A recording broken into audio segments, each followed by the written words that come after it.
Perempuan mempunyai peran krusial dalam berbagai aspek, baik bidang ekonomi, sosial, keluarga, bahkan dalam adat dan budaya. Oleh karena itu, perempuan harus mendapat posisi di ruang publik.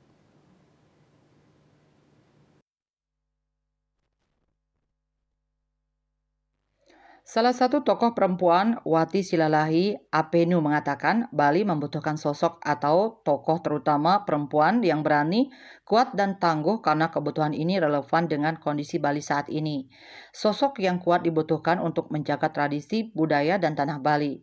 Perempuan yang merupakan CEO Indolain perusahaan di bidang tekstil itu mengatakan kebutuhan ketokohan perempuan sangat mendesak karena saat ini banyak terjadi pelanggaran di Bali, salah satunya pelanggaran oleh WNA yang tidak relevan dengan semestinya. Anggota DPD terpilih Dapil Bali Niluh Jelantik mengatakan perempuan berhak memiliki peran setara di ruang publik. Kesempatan-kesempatan tersebut harus dibuka selebar-lebarnya. Tentunya kaum perempuan juga harus memiliki kualitas yang tidak kalah dengan kaum laki-laki. Kolaborasi itu bisa berjalan sempurna karena bisa saling mengisi dan menguatkan, dan peran perempuan bisa dimaksimalkan dan diapresiasi tanpa melihat gender. Jadi dalam setiap lini perempuan sangat diperlukan.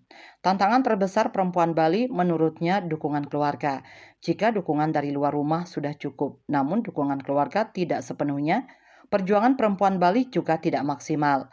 Namun ketika sudah mendapat dukungan, perempuan wajib menjaga dan tidak menyalahgunakan kepercayaan.